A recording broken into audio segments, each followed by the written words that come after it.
ஆன்மீக அன்பர்கள் அனைவருக்கும் சுஜியின் ஆன்மீக தகவல் யூடியூப் சேனல் சார்பாக அனைவருக்கும் வணக்கம்.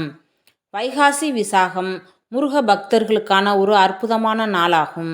வைகாசி மாதத்தில் வரக்கூடிய விசாக நட்சத்திரம்தான் முருகனுக்கு பிறந்த நாள். அன்றுதான் அவதரித்தார். அதனால் வைகாசி மாதம் மிகவும் விசேஷமானதாகும். முருகனுக்கு உரிய மாதமாகும். முருகப்பெருமானுக்கு முகங்கள் 6. முருகப்பெருமானை வளர்த்த கார்த்திகை பெண்கள் 6. இந்த நாளில் 6 எழுத்து மந்திரமான ஓம் சரவண பவ என்ற 6 எழுத்து மந்திரத்தை கூறி 6 பொருட்களை வாங்கி பூஜை அறையில் வைத்தாலே 16 செல்வங்களும் பெறக்கூடிய பாக்கியம் நமக்கு கிடைக்கும். இதனால் செல்வம் சேர்ந்து கொண்டே இருக்கும் என்பது நம்பிக்கை.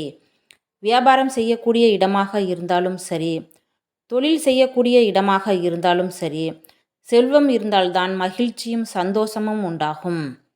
இன்றைய நாளில் கோவில்களில் பால்குடம் எடுப்பவர்கள், காவடி எடுப்பவர்கள், பாத யாத்திரை செல்பவர்கள் முருகனை வேண்டி கோவில்களுக்கு சென்று முருகப்பெருமானை தரிசனம் செய்வார்கள்.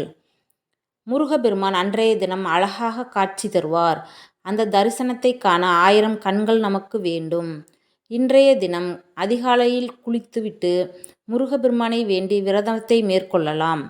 விரதம் இருக்கும் பொழுது நாம் கந்த சஷ்டி கவசம் அல்லது கந்தகுரு கவசம் பாராயணம் செய்ய வேண்டும்.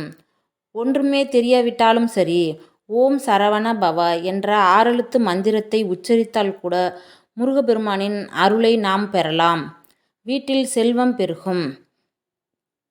இன்றைய தினம் பூஜை அறையில் முருகப்பெருமானுக்கு வாங்கி வைக்க வேண்டிய பொருட்கள்: செவ்வாய்க்கு உரிய தானியம் துவரம்பருப்பு. அதற்கு அதிபதியான முருகனுக்கு துவரம்பருப்பு, செவ்வரளிப்பூ, சந்தனம், சுக்கு, மயில் இறகு, மஞ்சள், பஞ்சாமிர்தம், விபூதி, தேன், தினைமாவு ஆகியவற்றில் ஏதாவது 6 பொருட்கள் வைத்து 6 நெய் தீபம் ஏற்றி பொங்கல் நெய்வேத்தியமாக வைத்து முருகப்பெருமானை வழிபட்டால் வீடு, வேலை, திருமணம், குழந்தை பாக்கியம் உண்டாகும், செல்வம் உண்டாகும். இந்த பதிவு உங்களுக்கு பிடிச்சிருக்குன்னு நினைக்கிறேன். பதிவு பிடிச்சிருந்துச்சுன்னா சப்ஸ்கிரைப் பண்ணுங்கள், லைக் பண்ணுங்கள்.